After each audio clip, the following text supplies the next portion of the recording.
Oke teman-teman, Assalamualaikum warahmatullahi wabarakatuh.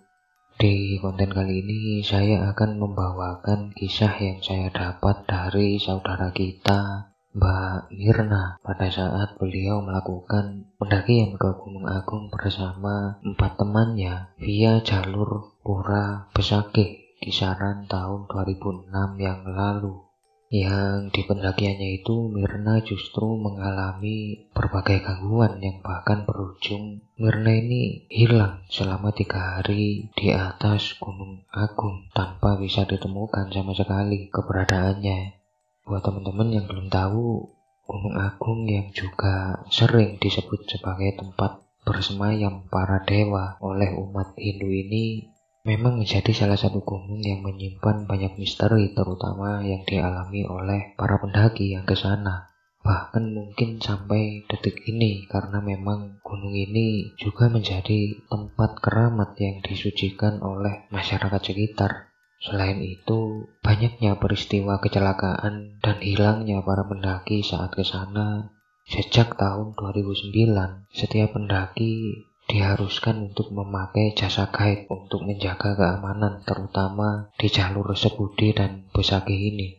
Cerita kali ini sangat menarik untuk saya pribadi karena ternyata juga mengungkap apa yang terjadi di masa lalu yang dialami oleh Mbak Mirna ini. Karena semua yang dialami oleh Mbak Mirna ini ternyata saling berhubungan dengan keluarganya dan dengan semuanya gitu.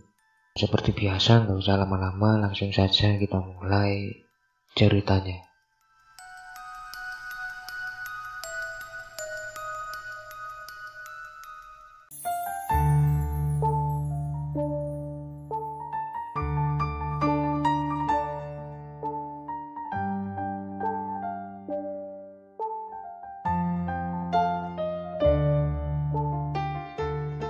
Sedikit cerita tentang Mirna. Memang sejak kecil Mirna bilang dia sudah tertarik dengan gunung dan alam. Bahkan ketika dia masih sekolah, semua ekstrakurikuler yang berbau alam pasti dia ikuti. Tapi entah kenapa Ibu Mirna sebenarnya selalu melarang Mirna untuk ikut kegiatan-kegiatan semacam itu dengan alasan karena Mirna ini cewek dan lain-lain. Tapi Mirna tetap aja secara sembunyi-sembunyi terus mengikuti berbagai kegiatan yang berbau dengan alam ya. Mirna memang mengaku punya kebiasaan yang cukup aneh sejak kecil, karena dia yang tidak pernah mengenal siapa ayahnya merasa alam dan terutama gunung seperti menggantikan kehadiran dari sosok ayah yang tidak pernah dia punya. Dan Mirna pun gak tahu kenapa dia merasa seperti itu selama ini. Ibu Mirna pun tidak pernah mau menjawab ketika dia ditanya soal ayahnya kemana. Kalaupun mau menjawab, Ibu Mirna hanya menjawab ayahnya ini pergi ninggalin mereka sendirian, jadi gak usah dibahas-bahas lagi kayak gitu kira-kira. Dan dua hal itulah yang membuat Mirna dan ibunya ini seringkali cekcok sampai akhirnya saat Mirna masuk ke bangku kuliah, dia memilih untuk kos aja di dekat kampusnya karena memang mungkin sudah gak tahan, dia sudah terlalu sering cekcok sama ibunya ini. Sejak saat itu juga Mirna mulai mengikuti mapala di kampusnya dan beberapa kali muncak ke beberapa gunung di Jawa Timur. Sampai suatu saat 4 temannya yang bernama Aji, Rani, Ilham, dan Santo mengajak Mirna untuk melakukan pendakian pertama mereka di luar Jawa. Saat itu cukup lama mereka ini berunding soal gunung mana yang akan mereka daki sampai diputuskan Gunung Agung lah yang mereka pilih, sekalian liburan juga ke Bali. Mirna pun setuju untuk ikut karena memang dia juga sejak lama pengen ke Bali. Tapi Mirna tahu kalau dia minta izin pasti tidak akan diizinkan oleh ibunya. Yang akhirnya Mirna beralasan ada acara di kampusnya dan minta sejumlah uang untuk acara tersebut. Padahal uang itu dia pakai untuk tambahan uang saku menuju ke Gunung Agung ini ya. Singkat cerita, hari yang mereka tentukan pun tiba. Mirna dan teman-temannya berangkat menuju Pura Besakih karena memang jalur itulah yang mereka pilih atas saran dari si Aji ini yang mengaku sudah pernah ke sana sekali. Mereka pun berangkat menuju ke Bali dengan naik travel ya. Yang kemudian setibanya mereka di sana, perasaan yang aneh mulai dirasakan oleh Myrna karena walau suasana di sana saat itu cukup ramai, entah kenapa Myrna justru merasa suasana benar-benar sunyi, seolah-olah dia sedang sendirian di sana. Beberapa kali Myrna bahkan sampai harus ditepuk pundaknya oleh teman-temannya karena Myrna ini terlihat linglung dan kebingungan. Mereka kemudian mengurus perizinan dan lain-lain, dan karena tahun 2006 masih belum ada soal aturan tentang harus memakai guide ini, mereka pun berangkat sendiri memulai pendakiannya. Myrna saat itu hanya ngikut aja di barisan kedua karena masih bingung dengan yang dia rasakan ya. Yang akhirnya perjalanan pun mereka mulai dari area Pura Besakih menuju ke pos 1 atau pos Pelinggih 1. Saat itu mereka berjalan dengan formasi Aji di depan sebagai leader, disusul Myrna, Rani, Ilham, dan Santo di barisan belakang sebagai sweeper. Berbeda dengan teman-temannya yang tidak mengalami keganjilan apapun, Myrna justru merasa makin lama mereka berjalan, suasana yang dia rasakan makin tidak jelas. Bahkan cuaca yang dia rasakan pun juga makin tidak jelas. Kadang Myrna ngerasa kedinginan, kadang kepanasan, tapi menurut Myrna berubah-ubahnya ini seperti cepat sekali, bentar-bentar dingin, bentar-bentar panas. Tapi Myrna nggak berani tanya atau bilang ke temen-temennya apa mereka ngerasain hal yang sama apa enggak, karena takut dibilang kalau Myrna ini halu atau malah dikira sakit. Sampai akhirnya di tengah-tengah perjalanan menuju ke pos 1, mata Myrna tiba-tiba tertuju pada sekelompok orang yang seperti sedang melakukan semacam ritual. Jadi kata Myrna, sekelompok orang ini seperti sedang memutari kobaran api yang sangat besar di tengah-tengah mereka sambil berteriak-teriak mengucapkan kata-kata yang sangat asing di telinga Myrna. Mereka juga melakukan semacam gerakan-gerakan yang aneh yang gak pernah Myrna lihat sama sekali sebelumnya. Tapi sebenarnya ada yang lebih mencuri perhatian Myrna, karena semua orang yang melakukan ritual itu pakaiannya ini semua serba putih. Dan hanya ada satu orang yang berpakaian seperti layaknya seorang pendaki. Dan sosok pendaki ini terlihat mengikuti apa yang dilakukan oleh orang-orang ini. Hal itu sempat membuat Myrna keheranan. Mereka ini lagi ngapain kok aneh banget gitu.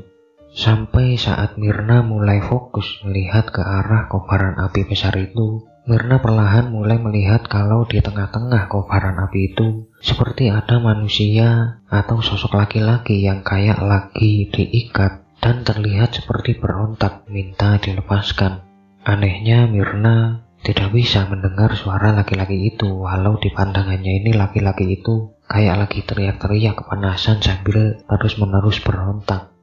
Myrna cuma bisa terdiam saat itu sambil terus melihat ke arah laki-laki dalam kobaran api itu, sampai lama-lama laki-laki itu mulai lemas, diam, kemudian terbakar habis, tak bersisa sama sekali. Saat itulah badan Myrna ini tiba-tiba lemes dan langsung terduduk karena habis melihat manusia dibakar hidup-hidup ya. Di sisi lain, teman-teman Myrna ini keheranan melihat Myrna yang tiba-tiba berhenti seperti melamun lalu tiba-tiba terduduk yang tentu membuat mereka ini khawatir ya. Mereka kemudian segera coba menyadarkan Myrna dan setelah Myrna sadar, mereka tanya apa Myrna ini baik-baik aja. Myrna pun menjawab dia nggak apa-apa dan beralasan kalau dia agak keberatan bawa carrier-nya. Padahal Myrna masih terbayang-bayang dengan semacam penglihatan yang baru saja dia lihat. Setelah istirahat dan Myrna sudah agak pulih, mereka pun melanjutkan perjalanan dan sampai di area pos 1 tanpa gangguan apapun. Beberapa saat setelah mereka sampai, ada satu lagi rombongan yang juga baru sampai di sana. Yang anehnya, Myrna ini seperti mengenali salah satu cewek di rombongan itu, tapi dia nggak bisa ingat siapa cewek itu. Rombongan itu ternyata langsung melanjutkan perjalanan menuju pos 2, meninggalkan rombongan Mirna yang masih istirahat. Dan Mirna terus saja memperhatikan cewek yang seperti dia kenal itu sambil terus nginget-nginget gitu, dia siapa gitu. Gak berapa lama, Aji pun mengajak mereka untuk lanjut perjalanan menuju ke pos 2. Yang entah kenapa, saat menuju ke pos 2, pikiran Mirna masih saja tertuju ke cewek yang tadi dia lihat. Tapi gak lama kemudian, saat Mirna berusaha mengingat-ingat dia siapa, Mirna justru baru menyadari kalau salah satu cowok di rombongan tadi adalah cowok yang sama seperti yang Mirna lihat, sedang mengikuti ritual kobaran api yang sebelumnya dia lihat. Tentu saat itu juga Mirna merasa ketakutan karena dia ini makin gak ngerti dengan apa yang sebenarnya dia alami. Ketakutan Mirna ini justru makin menjadi-jadi ketika mereka tiba di pos 2. Saat baru tiba di sana, Mirna melihat sosok cowok itu kayak seperti lagi sembahyang di sana. Memang di area pos 2 ini ada semacam tempat yang biasanya dipakai untuk orang sembahyang. Dan disitulah Mirna melihat sosok cowok itu lagi gitu. Mirna pun mendekat ke arah Rani dan memberanikan diri untuk tanya ke Rani, "Ran, cowok di sana itu kok aneh ya? Kamu gak ngerasa curiga apa?" Mendengar pertanyaan dari Mirna, Rani pun keheranan dan justru tanya balik, "Cowok yang mana, Mir? Kan cuma ada kita doang di sini." Mendengar jawaban Rani ini, Mirna akhirnya jadi makin ketakutan ketika dia baru menyadari cuma dia yang bisa melihat sosok cowok ini. Spontan Mirna minta teman-temannya untuk cepat-cepat melanjutkan perjalanan karena sudah terlalu takut. Singkat cerita, sesampainya mereka di pos 3, karena kondisi Aji yang tiba-tiba menurun, mereka pun memutuskan untuk buka camp di sana. Mirna yang tidak lagi mengalami gangguan akhirnya mulai merasa sedikit tenang. Mereka pun buka tenda, masak-masak, kemudian makan malam, lalu langsung istirahat untuk mengumpulkan tenaga sebelum melanjutkan pendakiannya. Yang tanpa sadar ada kejadian yang lebih mengerikan yang akan menimpa Mirna nantinya. Jadi saat mereka sedang istirahat, saat mereka sedang tidur, entah jam berapa Mirna ini tiba-tiba terbangun dari tidurnya karena dia mendengar seperti suara orang yang bergumam atau ngomong yang kayak gak jelas gitu. Kayak ada banyak sekali orang yang lagi ngobrol di luar tendanya. Akhirnya karena penasaran, Mirna pun keluar dari tenda, sekalian dia ini mau buang air kecil dulu. Tapi begitu dia buka tenda, ternyata di luar benar-benar sepi, gak ada orang sama sekali. Padahal tadi sangat jelas Mirna mendengar ada banyak suara orang. Akhirnya Mirna pun memutuskan untuk keluar tenda dan berjalan agak jauh untuk buang air kecilnya. Suasana saat itu entah kenapa dirasa Mirna cukup panas, bahkan membuat Mirna ini ngerasa kegerahan, padahal masih tengah malam. Selesai buang air kecil, Mirna kaget karena ketika dia balik arah mau menuju ke tendanya, ternyata dia sudah ada di tempat yang berbeda. Jadi Mirna ini tahu-tahu sudah ada di dekat area sumber air yang belakangan Mirna tahu kalau itu adalah area Tirta Giri Kusuma. Dalam keadaan bingung, Mirna pun berjalan kembali ke arah tendanya, tapi entah kenapa Mirna ini seperti cuma berputar-putar dan selalu kembali ke dekat sumber air itu. Kejadian itu berkali-kali dialami oleh Mirna, walau dia sudah mengambil jalan yang berbeda, tapi tetap saja dia kembalinya ya ke situ juga. Sampai akhirnya setelah beberapa kali Mirna terus kembali ke sana, dia akhirnya melihat sosok laki-laki itu lagi, sedang berdiri gak jauh dari tempat Mirna. Seketika itu Mirna pun kaget dan ketakutan, tapi saat Mirna mau berlari, seperti ada sesuatu yang menahan dirinya yang membuat Mirna ini gak bisa bergerak sama sekali. Sosok laki-laki ini pun perlahan mendekati Mirna lalu memegang pundak Mirna dari belakang. Disitulah seketika Mirna seperti melihat berbagai bayangan yang berganti-ganti gitu. Jadi kayak ada bayangan berbagai kejadian yang dia lihat, tapi itu berganti-ganti cukup cepat gitu. Dia saat itu melihat ada beberapa pendaki yang terjatuh sampai terluka parah. Beberapa seperti berlarian dan berakhir terjatuh juga. Dan yang dia lihat itu adalah rombongan yang sama dengan yang Myrna dan teman-temannya temui sebelumnya di pos 1. Anehnya, dalam bayangan Myrna itu ada satu cewek yang seperti cuma kebingungan melihat teman-temannya yang kayak gitu. Dan dia juga nggak lari-larian kayak teman-temannya, cuma diem di tempat sambil terus kebingungan melihat teman-temannya yang kayak gitu. Bayangan itu kemudian tiba-tiba lenyap dan Myrna sudah nggak bisa ingat apa-apa lagi. Yang akhirnya Myrna kemudian terbangun ketika hari sudah terang. Dengan ketakutan, Myrna pun segera lari ke arah pos 3 tempat teman-temannya. Tapi begitu dia sampai, ternyata tenda miliknya dan teman-temannya ini sudah nggak ada. Saat itu pos 3 benar-benar sepi, nggak ada pendaki sama sekali. Awalnya Myrna mikir mungkin teman-temannya ini lanjut duluan ke puncak. Tapi karena Myrna sudah nggak mau mengalami hal yang kayak gitu lagi, Myrna pun memutuskan untuk turun saat itu juga sendirian dan berencana menunggu teman-temannya di pos 1 atau di area pura saja. Tapi begitu Myrna sudah mendekati ke area Pura Besaki, dia benar-benar kaget karena sudah ada banyak sekali orang yang seperti menyambut kedatangan Myrna di sana. Mulai dari teman-temannya, tim relawan, dan tim SAR, bahkan ibu Myrna juga ada di sana. Myrna tiba-tiba lenyap di pos 3 dan saat itu sudah hari ketiga pencariannya. Myrna pun heran karena dia ngerasa hanya semalam dia berada di pos 3 sampai dia terbangun dan turun sendirian. Singkat cerita, setelah Myrna berhasil ditemukan dan pulang, disitulah Myrna menceritakan apa yang dia alami. Dan itu justru membuat ibu Myrna seperti syok dan hampir tidak percaya dengan yang Myrna alami.